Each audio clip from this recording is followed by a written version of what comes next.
Wayne's interested in the business. You had tried to raise money beforehand. He wants to write you a check. Do you go out and kind of run a bake off with other investors, or you just have a rapport with Wayne and take the check? Maybe talk about putting together that very first round of capital. Yeah, so we were in this place where, this business was something that, like I said, it was like a passion project, right? And then all of a sudden I'm funding it. We wrote a six-figure check and, opened this store. We had, the software company had the building at 908 North 3rd Street. We cut it in half and separated it, and we put the Nerd Street, the local hosts, on one side as like our first test store and demo. And then we were at this point where it was nonstop packed, and we were just like, we need more space. And so we were kind of deciding, and what ended up doing happening as soon as Wayne funded us is we cut down the wall, and it became like a milestone for us, like get the wall out, and local host took the whole building, and we sent Jarvis off to some nice offices in Center City while we kept the local host a community oriented kind of really nice neighborhood building.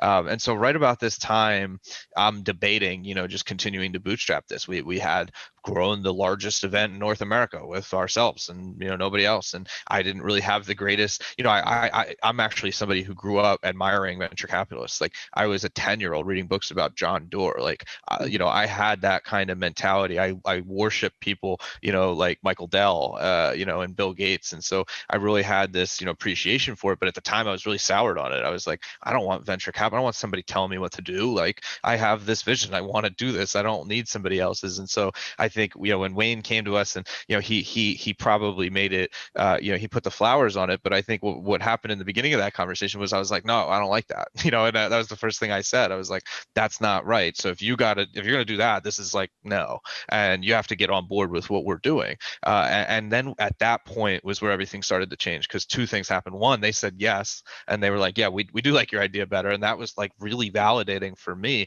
But two, we started to talk about the strategy, and it wasn't just a venture capital company. It was Wayne, it was John Powell. He mentioned the other investor, George Miller. John Powell's got this experience, internationally building retail, like at the top tier of success. So he's got an experience level I really want. George Miller has this experience level building localized regional media companies and working in gambling and casinos. Mm-hmm. And so that's the type of experience that's going to be really helpful for me as I'm growing out these regionalized, growth models. And then Wayne's got 20 years of VC experience to kind of, come in and say, hey, the next few rounds of because I always knew once you take the first check, now you're in this, you've got to continue to fuel that growth. And it was right around that time that I just started getting familiar with, some of the blitz scaling strategies from Reid Hoffman and such, and, kind of really dug in. And I realized, if we want to do this right, if we want to go out and build all the, like sports grew organically. And so there's 20,000 operators of sports facilities. If we want to get out and lay the whole country first, we're going to need venture capital. We're going to need really big growth backing. And so, having Wayne in our court to kind of guide us and walk us through that, combined with this retail and media experience, was just really kind of kismet, and it felt right. We negotiated terms with zero contention. Like, it was just an easy discussion. We found it, we made the deal, and as soon as we made it, the growth like kicked into high gear. And at that point I decided to jump over, run this company full time as CEO. I left the software company. My partners took that, and they're continuing to run it, and I'm still a partner, but I have no day-to-day involvement there. And so I jumped ship to Nerd Street, hired my team. I built it out. We opened a facility in Denver to prove, okay, we proved this thing works in one place. Let's prove that it works in two places, and that it can scale, and that the unit economics align in multiple markets. And so as we did that, Comcast was like the next investor that was interested. The ironic part was that they had actually reached out to us before Wayne through NBC Sports Ventures. And like I said, I wasn't very much into the idea of venture capital, so we just kind of brushed them off. They came back to us, and at the time they were really interested in doing the deal under NBC Sports Ventures.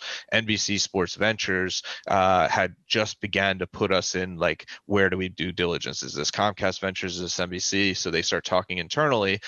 Tucker Roberts, who is the son of Brian Robertson, was at the time running or Comcast Spectacor's gaming division, had just bought the Philadelphia Fusion Overwatch League franchise for tens of millions of dollars. He jumps in and says, that's our deal, and took it away away from NBC Sports Ventures. We did a deal, directly in BD where they put us on the balance sheet as opposed to through a venture fund, and that was our, kind of closure of the seed round as we moved on.